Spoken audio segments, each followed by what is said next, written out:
सर्वे भवन्तु सुखिना सर्वे सन्तु निरामया सर्वे भद्राणि पश्यन्तु माँ कश्चित् दुख भाग भवेत्। ओम अज्ञान तिमिरन्धस्य ज्ञानञ्जनशलाकया चक्षुरुन्मीलितं येन तस्मै श्री गुरुवे नमः। आज के युग में हमारे को शाकाहारी रहना बहुत ही आवश्यक है। भगवत गीता से हमें ये मिलता है, ये ज्ञान आता है। 17वें अध्याय में भगवान अर्जुन को कहते हैं कि सात्विक आहार खाने से लेने से हमारे सब गुण बढ़ते हैं। पहला गुण है कि आयु हमारी बढ़ती है और फिर सत्व, हमारा अस्तित्व ही बढ़ता है और बल, फिजिकल स्ट्रेंथ जो बढ़ती है, आरोग्य, हम निरोग बनते हैं और मित्रता का भाव बढ़ता है, सुख का अनुभव होता है, सेटिस्फैक्शन, तुष्टि हमें मिलती है।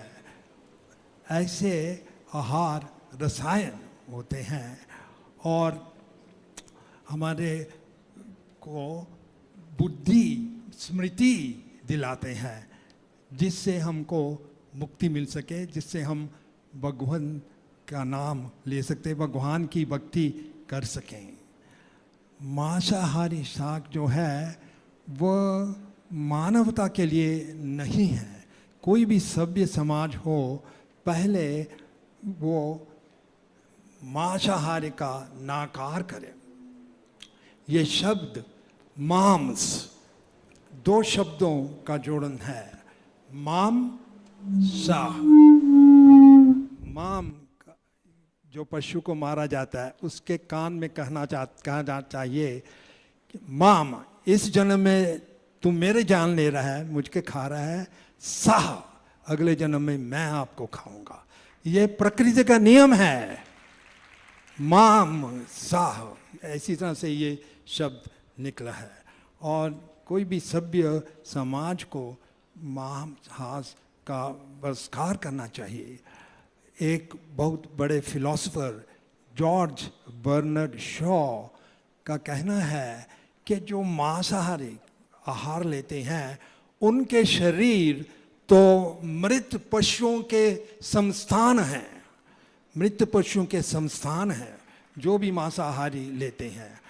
शाकाहारी लेने से, जैसे हमने कहा, भगवद गीता में कहा और चांदोग्य उपनिषद में भी ऐसा ही आता है कि आयु हमारी बढ़ती है, स्मृति बढ़ती है, बुद्धि बढ़ती है, अस्तित्व बढ़ता है।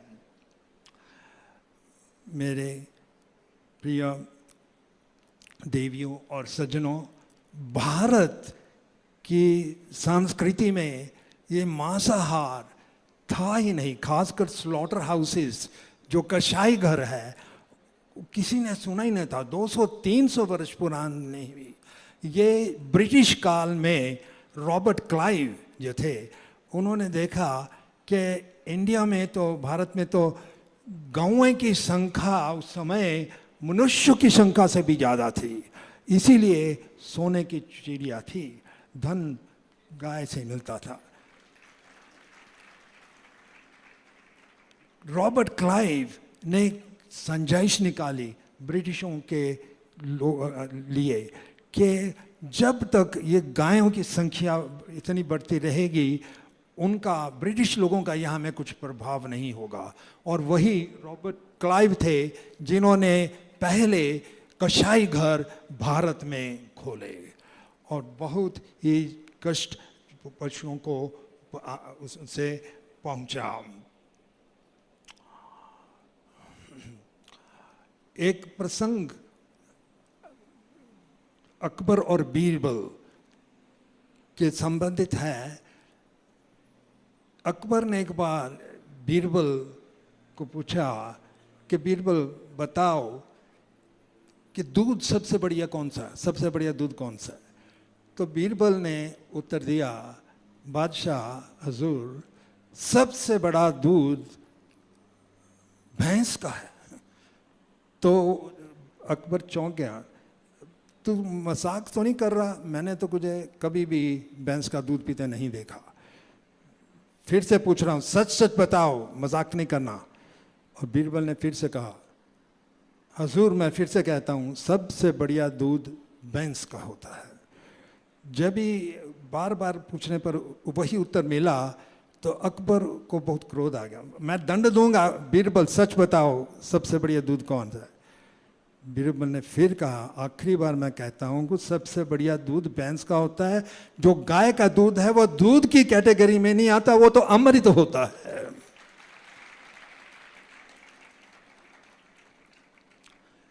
जो मांस हम लेते, कोई भी जो मांसाहारी लेते हैं, उनके साथ जो अनुमति देता है मांस पशु को मारने की या उसको लेकर जाने की, ट्रांसपोर्ट की, पकाने की, बेचने की, खाने की, ये सभी एक समान पाप के भागीदार होते हैं।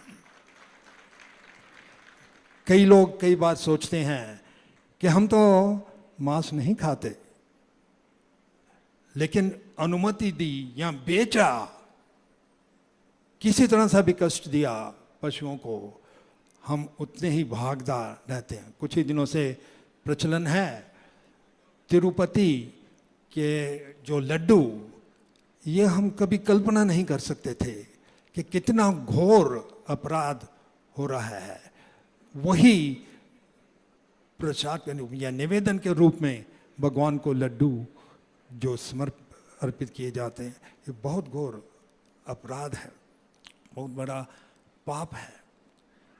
तो हमें ये अवेयरनेस लानी पड़ेगी पूरे समाज में, युवा में, हर एक में, कि मांसाहारी जो है, जब तक हम मांसाहारी खाएंगे, आहार लेंगे, तब तक हमारे में दया का गुण हो ही नहीं सकेगा। और जो मांसाहारी वृत्ति में होते हैं, आहार के होते हैं, यह स्वाभाविक है कि वह मांस को डाइजेस्ट पचाने के लिए नशा भी लेंगे, खासकर शराब वगैरह भी लेंगे। ये दो सेपरेट नहीं कर सकते। मांसाहारी लोग जो हैं वो इंटॉक्सिकेशन भी साथ में लेंगे, शराब वगैरह भी लेते हैं। तो आज का विषय पर बहुत संक्षेप में हमने बताया। हमारे शास्त्रों में आता है कि अहिंसा परो धर्मा, पर साथ साथ ऐसा भी आता है धर्म हिंसा तथैव च। अहिंसा परो धर्मा, वो तो सही है, अहिंसा पर धर्मा है। जैन समाज हो, कोई भी सभ्य समाज में अहिंसा परो धर्मा, अहिंसा परो, पर साथ साथ यह भी आता है कि धर्म अहिंसा तथैव हम। उसका अर्थ ये है, अहिंसा एक और परम धर्म तो है ही, पर धर्म की रक्षा करने के लिए हिंसा की भी जरूरत है। हिंसा भी करना पड़ेगा हमारे को।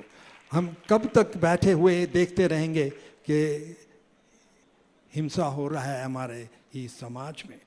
दोनों चीज़ें बताई गई हैं महाभारत में। मांसाहारी हमारे लिए बहुत हानिकारक है। हम प्रकृति के नियमों से बच नहीं सकते। इस जन्म में तुम खाओ, अगले जन्म में मैं तुमको खाऊंगा।